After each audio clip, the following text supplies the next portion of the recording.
everyone. Thank you for joining us this afternoon. I'm Vanessa Bouché, and I'm a professor of political science here at TCU. And we are here today to discuss with you what TCU is doing on the issue of human trafficking in terms of teaching, research, and service. And I have here with me a wonderful panel of students and a community partner that we work with to talk about some of the experiences that they've had working in the community and taking classes both domestically and abroad regarding human trafficking. So I wanted to get started first by talking about my own research that I'm doing on human trafficking. I started looking into this issue a long time ago. When I first heard about it was back in 1999, and I read a book on it that really kind of changed the course of my life. And since then, I've sort of been involved and engaged in a variety of different capacities. But when I went into academia, one of the things that I realized was that there was very little empirical evidence on what exactly is happening, domestically and internationally. There's very little in terms of numbers on human trafficking. And so one of the things that I thought that I would bring my skills to bear on is looking at this from more of an empirical perspective. And so since then, I have been working on 3 different grants that are federal government grants through the National Institute of Justice, which is part of the Department of Justice. And the first grant is a grant that explores state-level human trafficking. And what we've done is we have basically developed a database of all of the cases that have been prosecuted for human trafficking at the state level. And this is not only going to give us an idea of sort of the magnitude of the problem, at least in terms of prosecutions, but also in terms of who are the typical victims and who are the typical traffickers. What does the sort of scope of the problem look like, both in terms of sex trafficking and labor trafficking?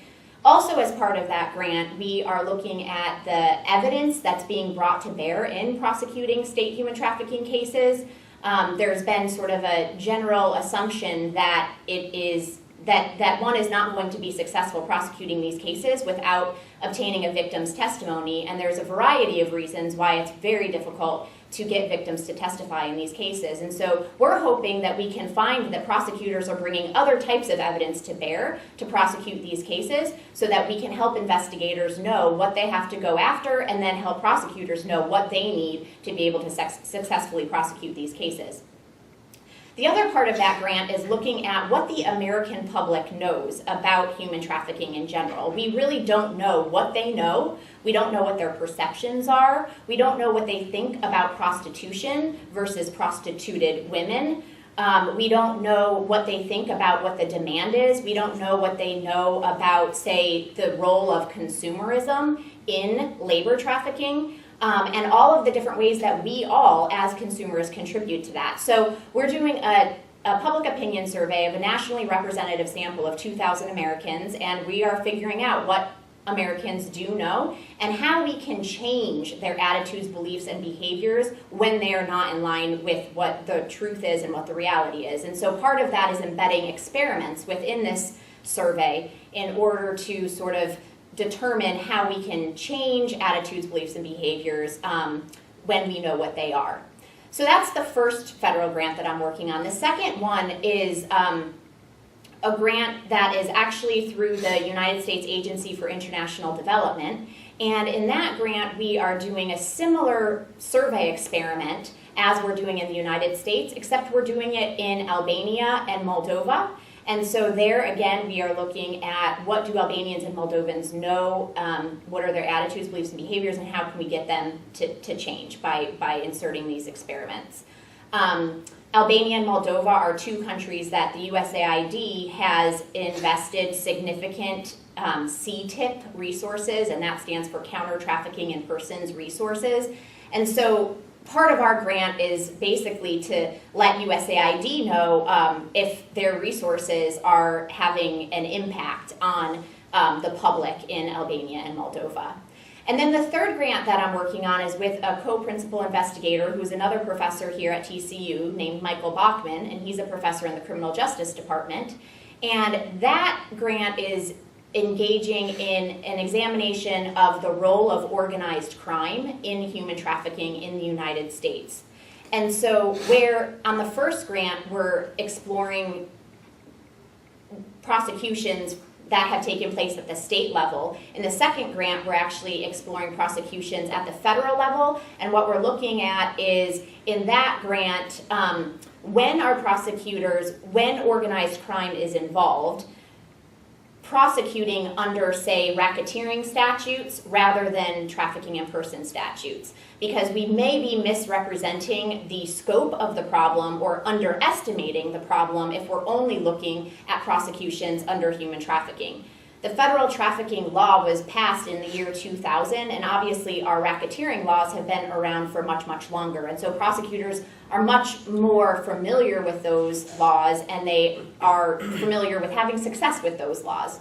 And so in cases where organized crime is engaging in human trafficking, what we are beginning to see is that oftentimes if they are originally charged under the human trafficking statute, then oftentimes that is pled out in the process, and they end up being actually sentenced just for the organized crime. And so we're looking at charges and then sentencing, and we want to see if there's a disconnect there to see if the problem is actually larger than we think. And this problem has been primarily discussed in terms of sex trafficking within the United States, but what we're finding is, especially at the federal level, when we're looking at the intersection of organized crime and human trafficking, really what we're finding is a lot of labor trafficking. And so we know that this is a problem in the United States, and it is in our borders, and it is in the state of Texas, and it is in Fort Worth. And so these are sort of the big picture things that I'm exploring right now in my research, and it's been a really great experience to be able to do that. One of the best things that has come from this experience is being able to engage students in this process, in this research process. And so I have a student with me. His name is Ty Bowden, and he is a senior political science major, and he was a research assistant of mine last year, and I'm going to give Ty an opportunity to talk a little bit about his experience as a research assistant on one of these grants. So my experience working with Dr. Bouché's first research grant resonated on a couple levels, both personally and professionally. So professionally, the experience was definitely slightly overwhelming, but in the end, I think it was ultimately encouraging. But the vast number of human trafficking cases at the state level across the country and the daunting task of kind of tracking all of those down was super overwhelming and at times frustrating. Because our state bureaucracies are not the most effective or efficient institutions. So we had to wade through a lot of red tape to get the information that we were looking for, and a lot of times we ended up at dead ends and had to start over. But knowing that we could successfully locate all the cases in the court dockets for cases all over the country was really rewarding, and knowing that we were doing research that was going to have long-term implications for prosecuting and having successful convictions of human traffickers was really exciting.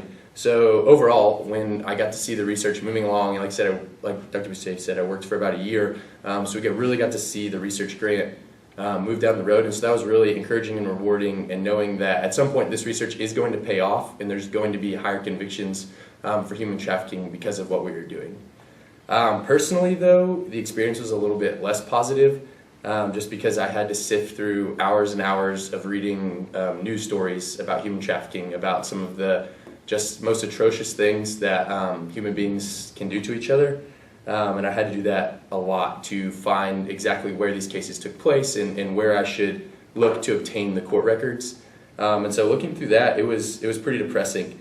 And the worst part was that after I would find the news stories and then find the court cases, it would turn out that the pimps and madams who are prostituting these women or exploiting people for labor trafficking are often not being convicted for felony human trafficking, which is kind of disappointing, but they plead down to promoting prostitution or pandering or something that is not a felony at the state level, and so these people aren't really being punished for what they're doing. And so on a personal level, it was actually rather disappointing and kind of depressing just to see that is happening all across the country.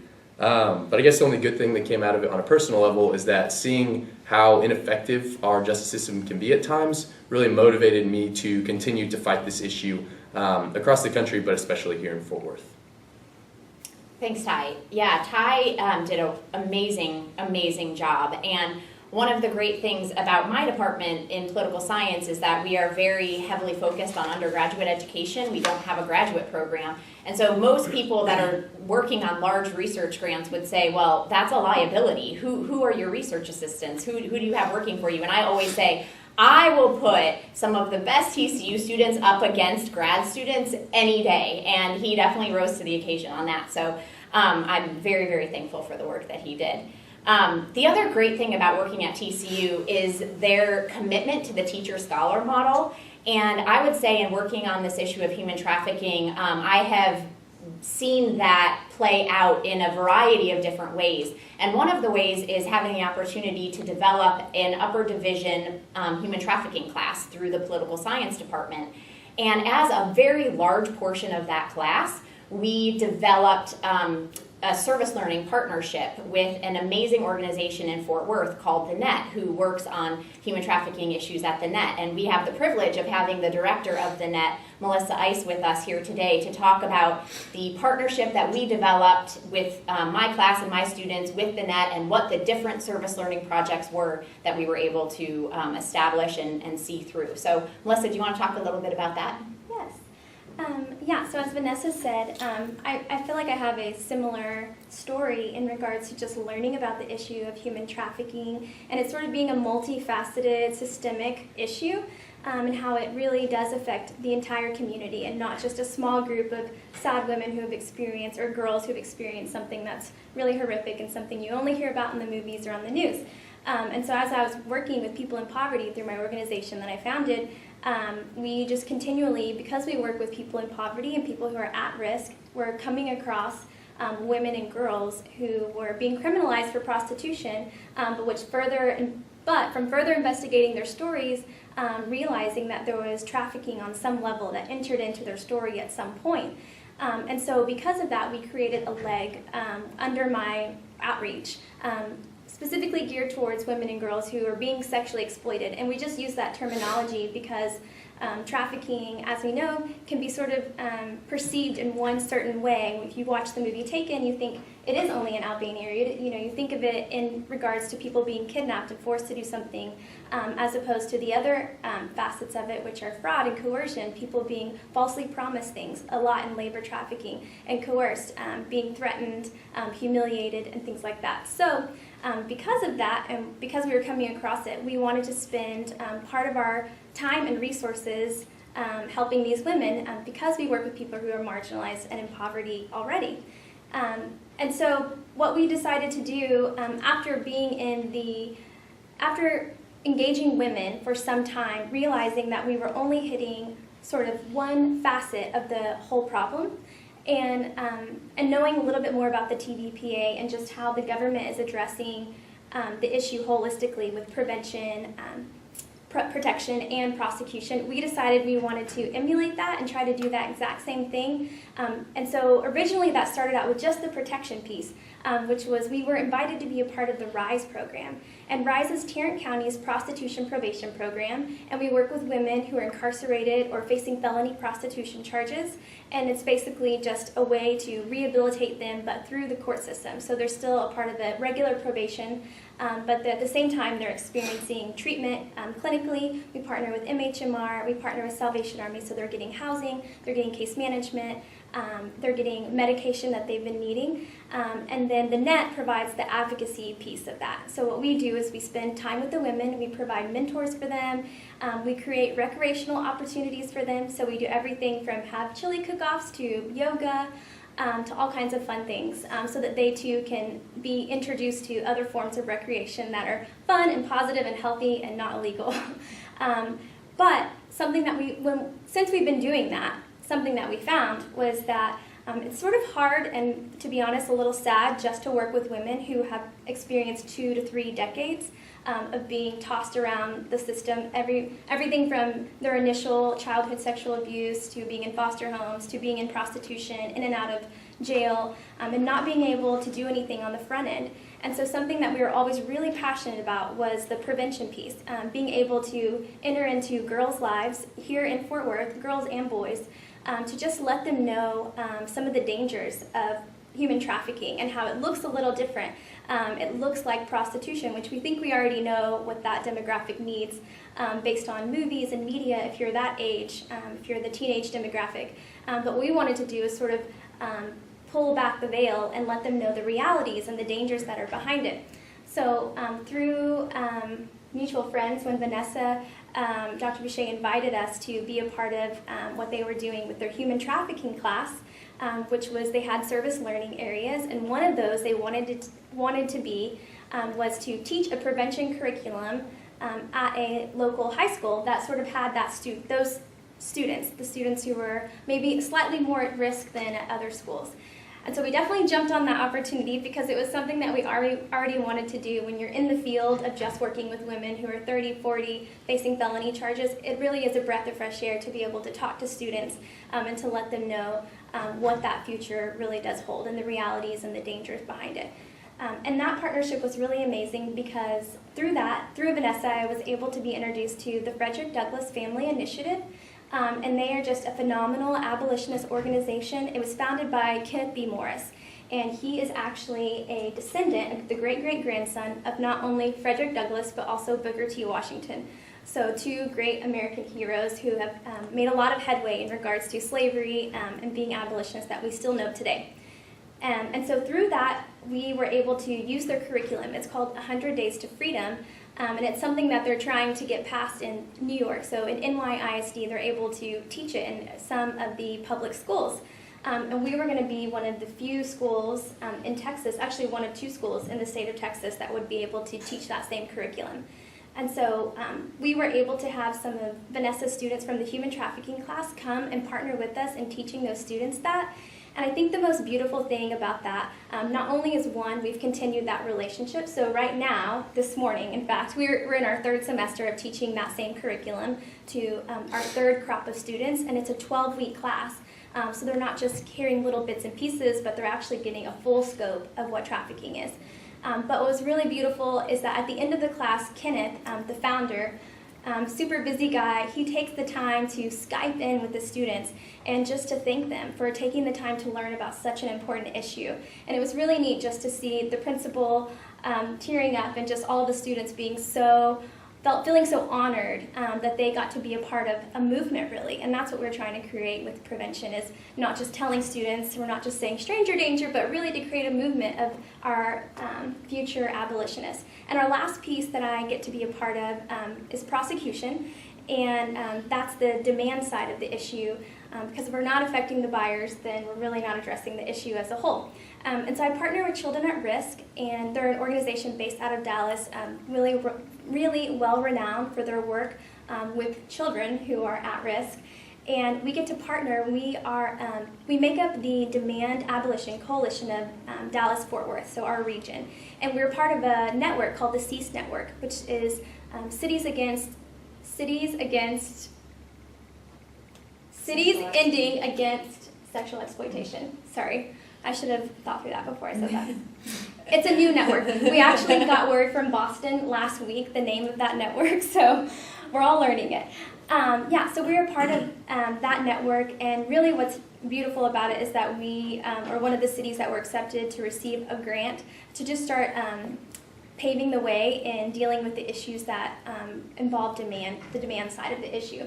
And so that's what we're doing there. It's very new. We're one of the newer cities, and we are trying to get people involved at the government level, as well as we have prosecutors and the Human Trafficking Task Force, and just all sort of working together to make sure that the demand issue is also addressed. And the last thing I wanted to say is that one thing I love about partnering with TCU is that really this whole thing cannot be addressed without boots on the ground and without people caring and being passionate about it. And so what's so great is that as much as we're affecting things on the legislative level or even just being in the field and being a direct service provider, we really do need students to be involved, to care. And so really that's been my favorite thing about being a part of TCU, also joining in with the net and joining in with just fighting sexual exploitation. Thank you so much, Melissa. Yeah, the service learning was pretty amazing and pretty comprehensive. The class was broken up into prevention, protection, and prosecution groups, which mimics the federal Trafficking Victims Protection Act approach to human trafficking, to addressing the issue of human trafficking. And so the net was absolutely instrumental in every single one of those service learning aspects of the class. For each of the 3 groups, the net was involved in all 3 of the prevention, protection, and prosecution. So our service learning and the learning that took place in that class would have been much, much less if not for the net's leadership and involvement and passion in teaching this and helping us get teaching TCU students about this. The other thing that was really, really neat was the Frederick Douglass Family Initiative curriculum that we used at this school in Fort Worth. It was a school that actually had experienced cases of human trafficking among its students, and in fact there was even a girl in the class when our students were teaching with the net in that class that we suspected was a victim, because under the federal law and most state laws, any minor that is engaging in prostitution is by definition a victim of human trafficking, not a criminal.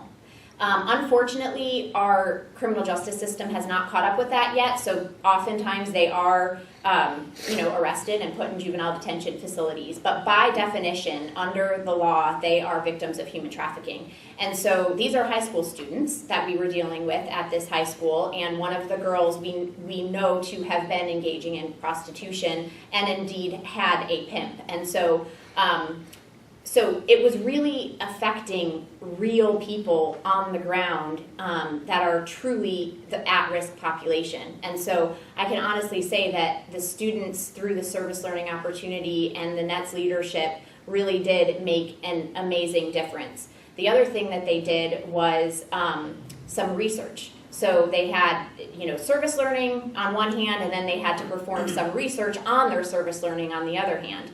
And the research on the service learning regarding the RISE court was to survey a sample of the women in the RISE court. And what we found out, our intention with that was basically to ask the question, what is the level of force, fraud, and coercion that women in the RISE program, which is the prostitution probation program that Melissa works in, what is the level of force, fraud, and coercion that these women have undergone prior to their life in prostitution and in their life in prostitution?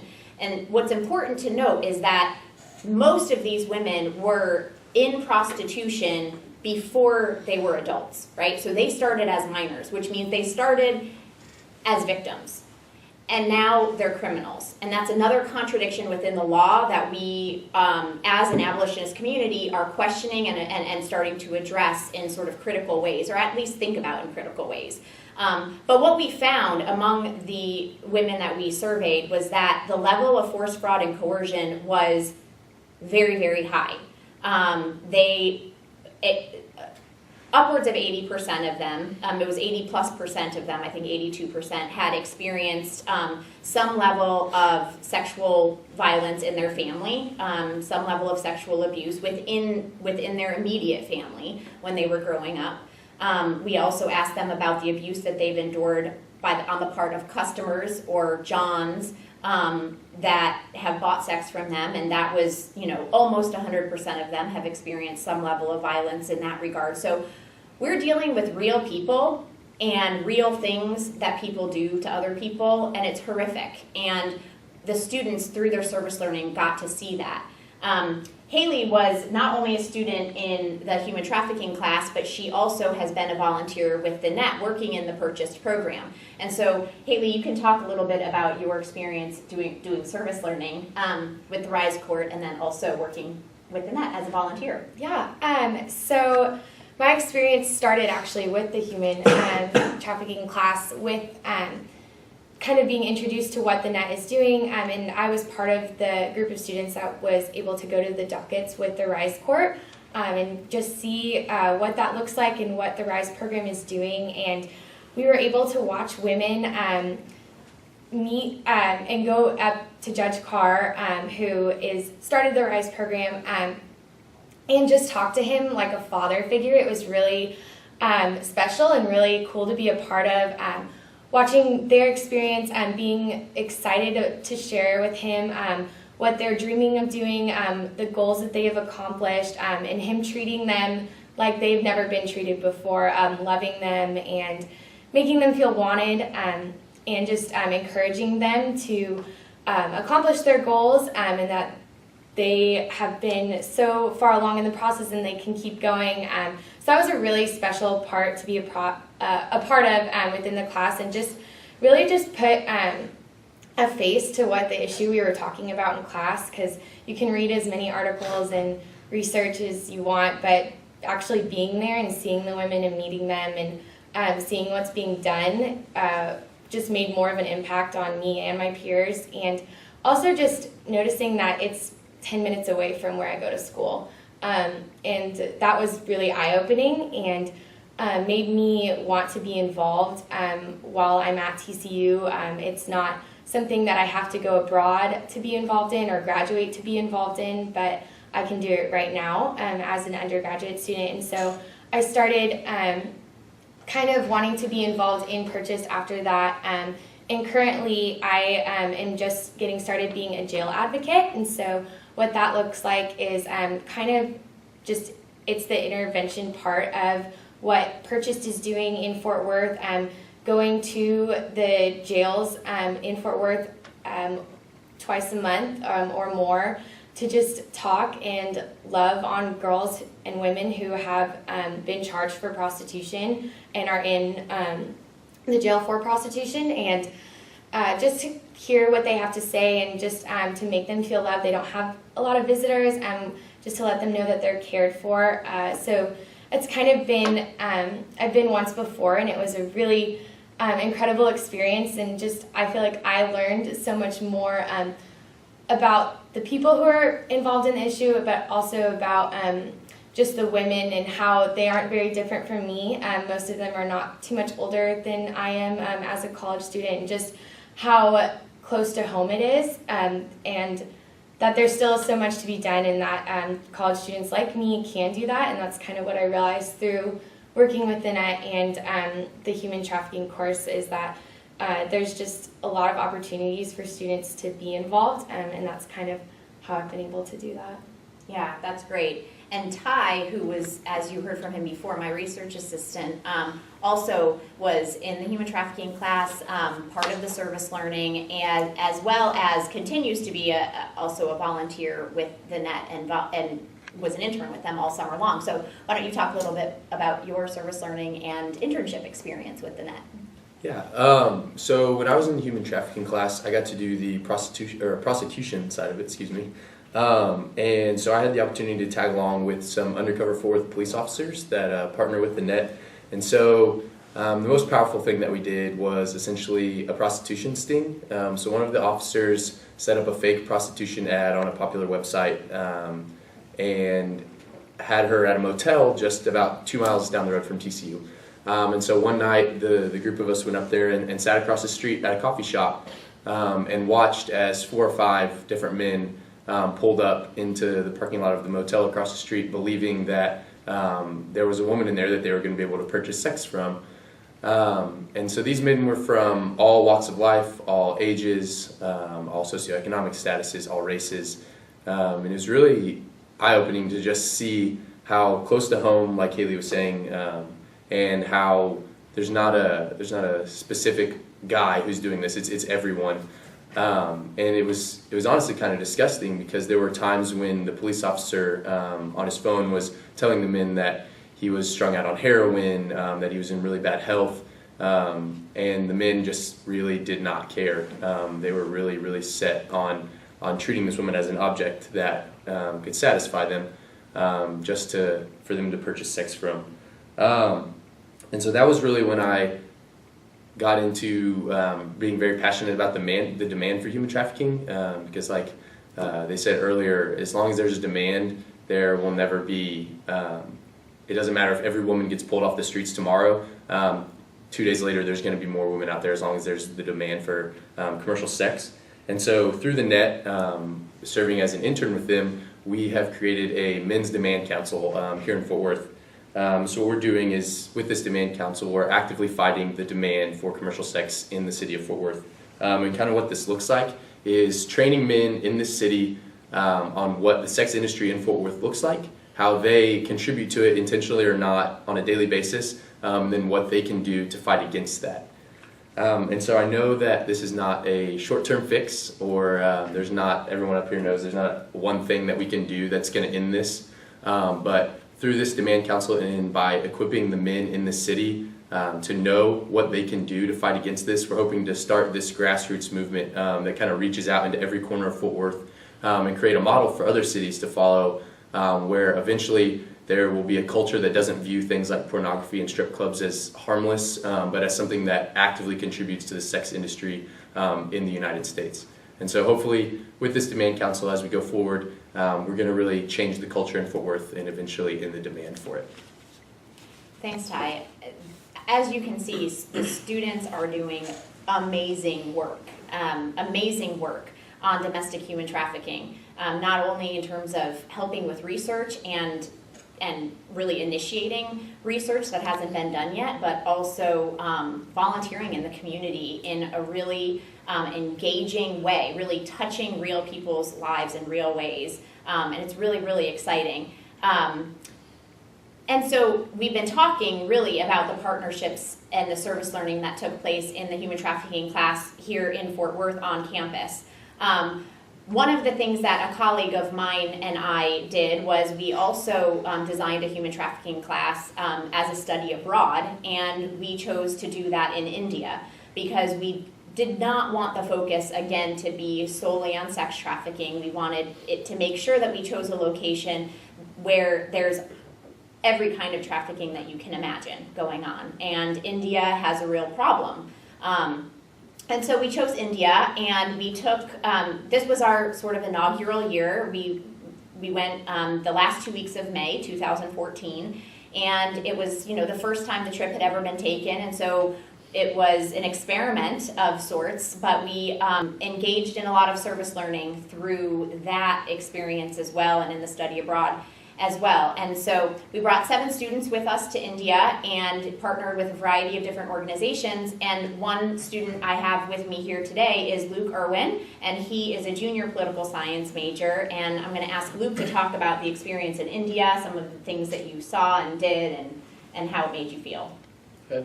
So I decided to study abroad in India because human trafficking is something that I've been passionate about for a very long time. I'd actually been to India previously to do human trafficking work, and I actually returned there in June, or the end of July, to do that as well. So it's something that I want to learn about. I wanted to be able to meet with the prominent leaders in India that were fighting human trafficking, and just research the more successful methods. And I got everything out of the trip that I wanted. It was incredible. I learned so much. One thing that we were able to do is partner with different NGOs, and one NGO specifically that I was able to work with quite extensively was Apnea Women Worldwide. This specific NGO focuses more on sex trafficking in women and girls, but they have a fairly unique take on it. Instead of doing rescue missions and raids and things like that, they set up these community centers in high-risk neighborhoods or slums and villages and things like that, where women can come to learn to read and learn to write, and maybe even just play games, meet other people in the situation as them. But at the end of the day, they still go back to the red light districts, they go back to the brothels. But over time, they develop the assets and the knowledge to be able to leave on their own. And so they found that by equipping these women and by giving them the ability to thrive in the outside world and thrive as a free individual, to provide for themselves financially, if they have children, to provide for them, to find shelter and be able to afford food and things like that, that they found a lot higher success rate, and people were less dependent on these brothels and red light districts and had a less chance of going back to them. One thing that I was specifically able to do with APNIAP was create a business proposal that had to do with women's hygiene. The menstrual cycle and women's hygiene is very taboo in India due to social and religious prejudices. It's not talked about. It's considered inappropriate to be discussed in public. It's very hard for women to find feminine hygiene products, and even if they can, there's luxury taxes on them. They're very unaffordable. So obviously that leads to a multitude of health concerns. So what I did with APNIAP is develop a business proposal to put sanitary napkin making units in the various community centers around New Delhi. So what this did was, in addition to offering women better hygiene, it allowed these women who were coming to the community centers to have a way of making money for themselves. So they would go to work on this unit, and then they could sell this for a profit. So it was a win-win scenario, which APNIAP was very focused on doing. So I was really happy that I was able to be part of something that was going to have tangible results after I left. So it was just incredible. And another NGO that we partnered with is Mukti Ashram. They focus more on child labor and like labor trafficking, a lot of indentured servitude and debt bondage and things like that. What they do is they rescue these kids from bonded labor situations. A lot of them come from brick kilns, sweatshops, other type of manufacturing plants, even bakeries where they're forced to be in rooms with ovens and it's over 130 degrees Fahrenheit. So with them, one thing that really stuck out to me was we got to interact with some of the kids who were there. It was a lot of fun. We got to develop a bit of, much of a relationship as you can in a couple of hours. But I was talking to him and I got to know him pretty well, and he told me he was 17. So I was completely shocked when he told me he was 17 years old. Number one, because due to so much malnourishment and stuff in the labor situation that he was forced to be in, he was very small, he was very short in stature and hadn't really developed at a normal growth rate. But even more so than that, I thought of myself at 17, and I was just a few months away from graduating high school and going off to college, and really my life was about to begin. And then he had just got rescued. I think they said 2 days before we got there from a labor trafficking situation. So it's really sad to me to think that my life was beginning at that time, and here I am, and he's having to go through all this. But then I kind of realized that because of the work that Mukti Ashram is doing, that now his life can begin as well. Because another really cool thing that Mukti Ashram does is through the legal system and judicial process, they get the money back for the kids that they should have earned. So he was reimbursed and had money, and he was given resources to go and get an education. They was to be connected to his family and things like that. So his life was actually kind of beginning from then too. So that was a cool experience for me to be able to get to know him, kind of see how a lot of the work that happens and a lot of the success that you've seen in these labor situations and this human trafficking across the board is very personal. It's like one person at a time, and it's very much just creating a relationship with a person and giving them the necessary assets to get out of their situation. We also got to meet with U.S. agencies and UN organizations. We got to go to the State Department at the U.S. Consulate in New Delhi, and it was really cool to see where all these development strategies were being created and how they were being implemented. A lot of the stuff that we saw US Aid and the USA Department, a lot of stuff that they did was create these strategies and then subcontract it out to businesses and smaller agencies and even NGOs to kind of do the work. We went to the ILO and UNICEF, two different UN organizations, and it was really interesting too, just to see the work that they do in regards to development with children and human trafficking and the different labor conventions that they have and the pressure that they place on the Indian government to adopt those kind of ideas as legislation. So it was a great trip. I learned so much, and it was Good experience. It was a good experience. Another organization that some of the students got to work with. So we split the students up into two groups the very first week that we were there, and Luke was in the group with APNIAP, where they developed the business proposal for the sanitary napkin machine in these very rural villages. And then the other group worked with an organization called Shakti Vahini. And the great thing is that we're starting to institutionalize some of these relationships at TCU through this program that TCU has called Developing Global Citizenship.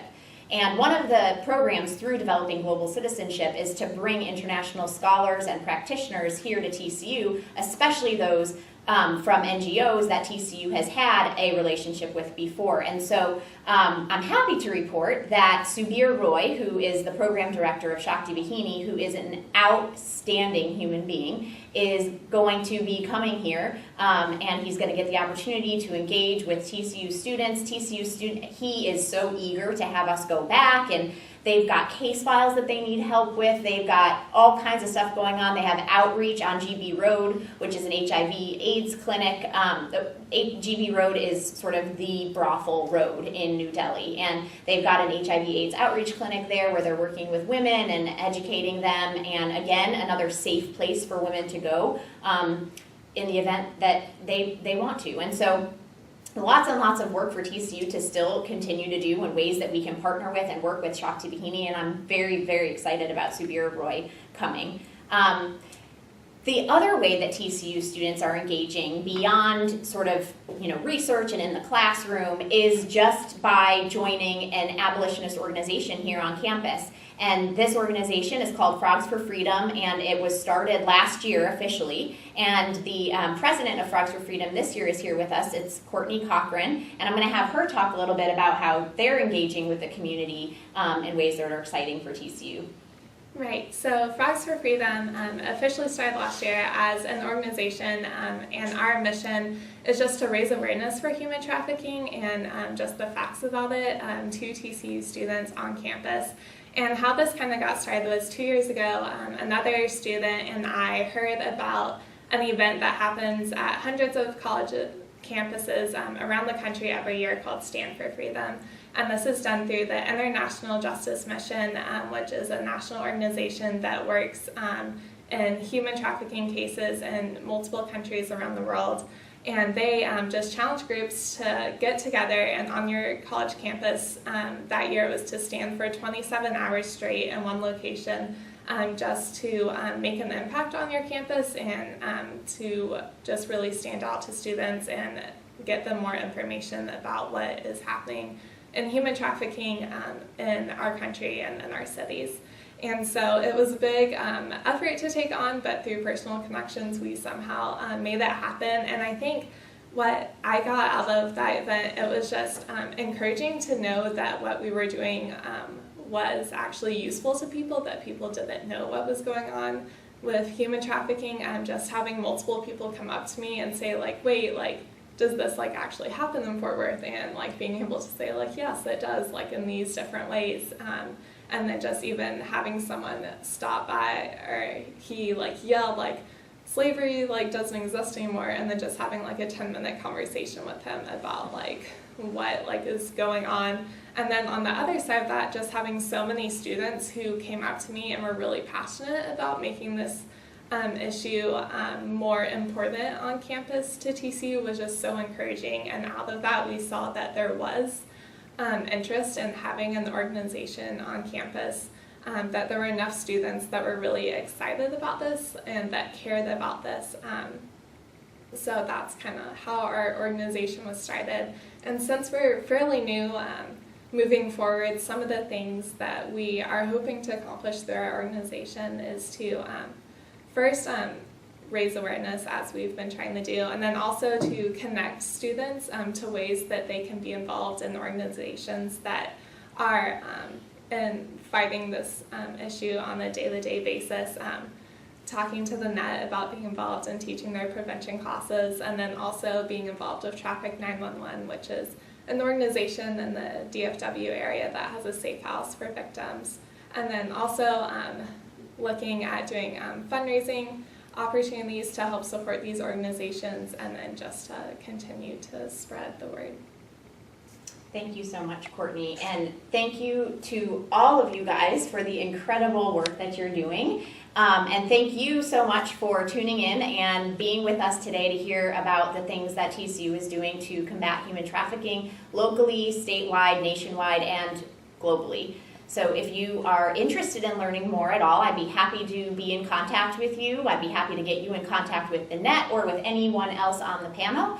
And I hope you have a great day.